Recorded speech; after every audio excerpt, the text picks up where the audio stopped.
This is Jack Antonio on the line with none other than Bobby Blitz, the man, the myth, and legend of Overkill. How you doing, man? Doing well, bro. I mean, everything is moving forward as it should be. We're in the routine, write, mix, release, tour. If my information's correct now, this is your 19th studio album. So, I mean, taking that formula on, then you've cycled through things at a pretty consistent rate. Yeah, I think so. I mean, it's always worked for us. So then, why fix it? I mean, even when metal was, a dirty word in many parts of the world in the 90s or late 90s, we were still able to keep that routine or schedule up and tour well. So yeah. I think that if it's not broken, don't fix it. Well, and now, for all intent and purpose, too, I mean, the Wings of War, which just released a couple days ago on Nuclear Blast, I mean, it's... I don't want to say it's necessarily a prototypical record, though, right? I mean, you sort of broke with the template to a certain extent, am I right? I think there's always... I mean, I think with regard to Overkill, sure, it's Overkill at the end of the day. But I think the beauty of it is that we notice the nuances from the inside, whatever those changes may be. In this case, part of that change being Jason Bittner. I mean, this is one of the most surgically precise drummers we've ever had in this band who hits quite hard. And we knew that would change the chemistry. So I think we embraced it. And it's not the prototypical Overkill record, but for sure, by the end of the day, has the identifiable Overkill stamp on. For sure. And now you guys, I mean, this is a little different, right? I mean, it's not like Jason's just sort of parachuting in and this is a one-off and so on and so forth. I mean, first of all, he's a full-fledged member of the band. And second of all, you guys had a chance to, tour with him for a good year before even, a whisper of Wings of War came out. So I'm sure that held the band in good standing when it came to actually, putting pen to paper. I mean, that's a great point. I mean, it's priceless to be able to know the guy who's going to be steering the ship from a live perspective before writing, and that's just the way it is. I mean, if anybody doesn't know, I'm sure you do. It's the drummer's band. The rest of us are just hanging on and following him, playing with him. So I knew 3 songs in the Ukraine. A year before he had recorded one track for the band, that the band had changed, and that it was going to be, the question posed to us is, do you embrace that change and become part of it, or do you, force it in another direction? And I think in this case, we embraced that change. And again, a surgically precise, brutal display in the drum corridor on the Wings of War. Yeah. Well, now it's interesting they use that, that metaphor, surgical precision. I mean, can you just maybe expound on that a little bit? Well, I mean, you don't want a drunk doctor working on your heart. You want somebody who knows what he's doing and making, let's say, precise cuts. Yeah. And the idea with him is that he's schooled. He's probably the most trained musician we've ever had in the band. Or outwardly trained with regard to a degree in what he does. So I think that he brings a different flavor to the band. Us not being trained outwardly, but being self-taught musicians. He brings in that other element. And we feel it. This could be the most brutal drum record we've ever had. But that being said, he created so much space with that precision that it gave guys like Dave Linsk or myself the opportunity to instill melody into it. So you have brutality and you have melody creating kind of a third entity. So these are part of the differences that we saw as a band with regard to writing, recording, and performing these songs for the Wings of War. And this is like an exciting time for metal. I mean, not to name drop too much, but I mean, I was literally just talking to John Gallagher of Raven like 2 days ago, and of course they've taken on Mike Heller brand new drummer in that respect too. And I'm hearing sort of the same echoes of him, that Mike has, reinvigorated the band, that there's a renewed energy, but that also at the same time, it's a really good time for them as a band and for metal in general. And I would imagine Overkill is probably feeling that same vibe, maybe internationally. Well, I love the Gallagher boys first and foremost. I mean, we're cut from the same cloth, just from different continents. Yeah. they're just good fucking dudes. That's the way to put it. And have always had something great to offer. But I think with us, I'm not going to say resurgence, but the resurgence of the scene started happening back in the first decade of the millennium. Late 2008, 2009, 2010. Sure. And we were ready for it at that point because we never went home and lived in our parents' basements, chain smoked, and wondered why nobody appreciated our genius.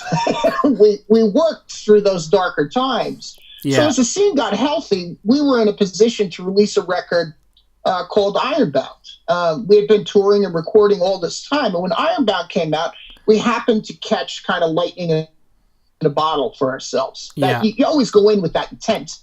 But there was a healthy scene now with a record that was lightning in a bottle. So I'm not going to say any of our attentions are brand new to us. Our attentions are almost a decade old at this point. And for sure globally, which is a great testimony to that healthy scene staying around.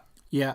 Well, now, does this attribute to the, massive kind of outdoor festival scene that Europe has, and also cruises like 70,000 tons, do you think, that have sort of maybe reinvigorated the brand?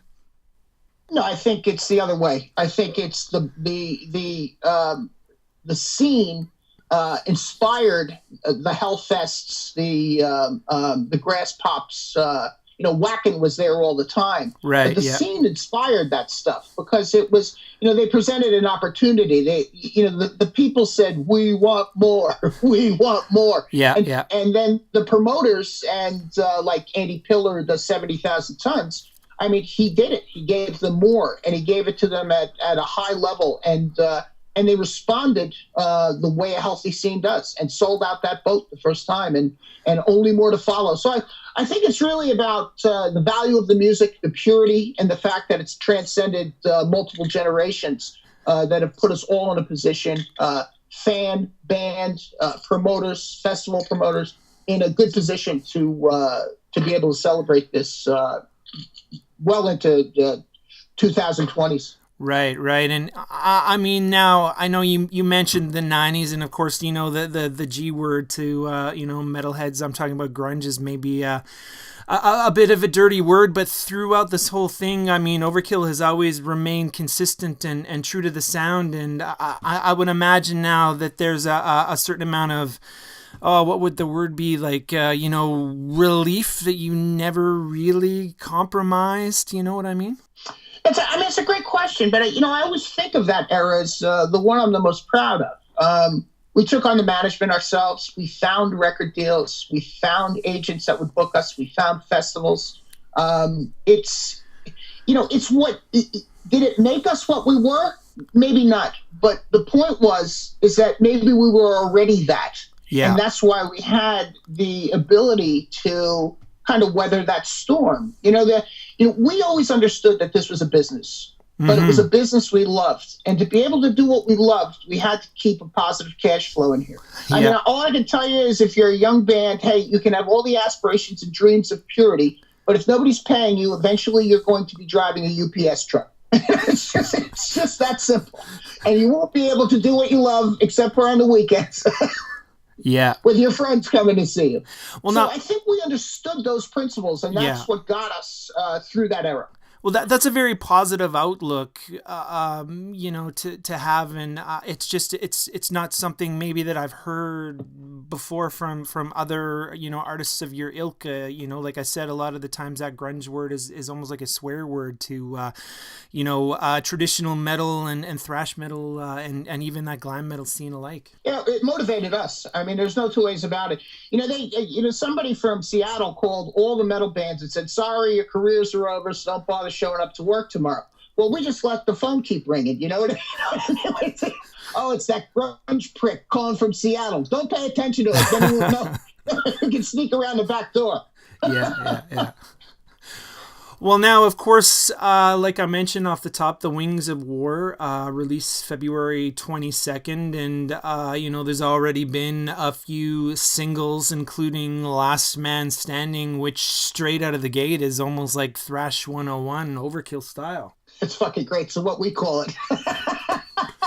Well, I've been... You hit it right on the head. We're trying to figure out the first single, and I think I was sitting around with Dee Dee Verney. We were getting ready to do trailers for it. He goes, well, the fucking opener is Thrash 101. Yeah. But it does show that all things are well in our house. It may be Thrash 101, but it's Thrash 101 with that new chemistry. Yeah. It's we've never knocked politely on the door. We love our opening songs. We write specifically an opener for every record, not like try to choose it later on. We say, this is the opener. Because it kicks the door in. It's a punch in the face. It's, we've just raided your refrigerator. We've turned the stereo up. I mean, this is one of the principles of the band. I mean, hit hard when you have the chance to hit.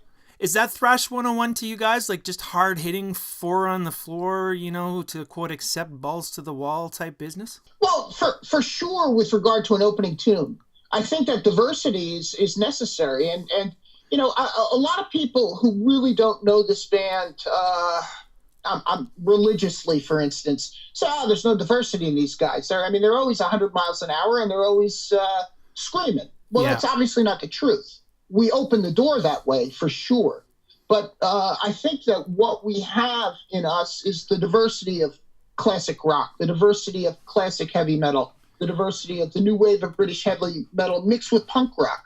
I mean, if you look at Last Man Standing and then you go to Welcome to the Garden State, you'd almost think it wasn't the same band doing it, except that the vocal tonality and the drum sounds are the same. Yeah. Well, I was going to mention that Welcome to the Garden State, of course, is the single that dropped on the same day as the record. And I mean, talk about wearing your punk influences on your sleeve. That is practically a punk rock track. It almost like it made me think of that Slayer record of cover tunes that they put out years ago called Undisputed Attitude. Do you remember that one? Yes, I do. And that was a really cool, but that's the difference between East Coast and West Coast punk. That had more West Coast punk on it than we were influenced by the New York punk scene. Right. But I do think that is the X factor when it comes to energy. And I remember doing an interview, one of the early on ones, and somebody said, much like yourself, it was a punk song. And I said, wait a second. I said, I know it's punk flavored, but I said, that fucking song is played way too well to be punk. I mean, that is precise, that song. That is like as thrashy as you can get. But I think, you mix those punk melodies in there, et cetera. It comes across as a punk song. But, man, that is about as thrashy as we've been in decades, I think. Yeah. Well, I mean, I've always felt like thrash is part traditional heavy metal like Judas Priest, part new wave of British heavy metal, and then a little bit of punk thrown in. It's almost like those three genres had a menage a trois. I agree. The bastard child, the threesome. Right. Who provided the seed? Yeah. Well, and then of course, the other single that everybody's been talking about is Head of a Pin, which has that almost like Children of the Grave aspect to the riff. And I know that in other interviews you've compared it to Black Sabbath, so I would imagine that makes sense.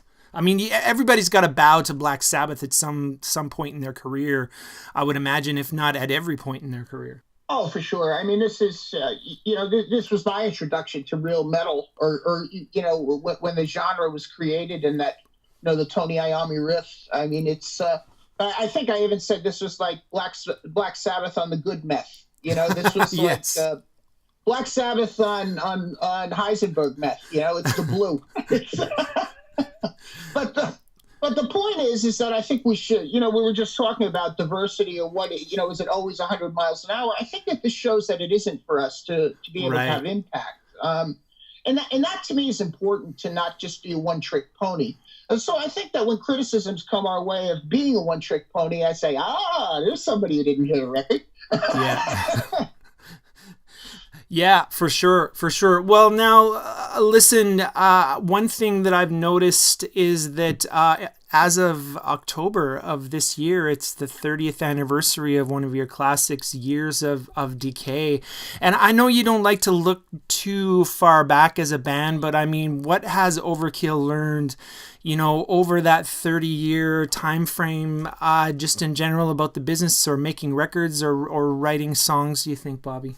Well, it's a multitude of education. I mean, I think Vernie and I could have a PhD in this. I love it when we have meetings, and we'll always meet before, talking to a record label or talking to an attorney or talking to, so a guy in a studio about where we want to go with this record. And he'll go, and this was his quote. He goes, something, you put all these fucking pricks together in here, you add up all their experience, me and you still have more.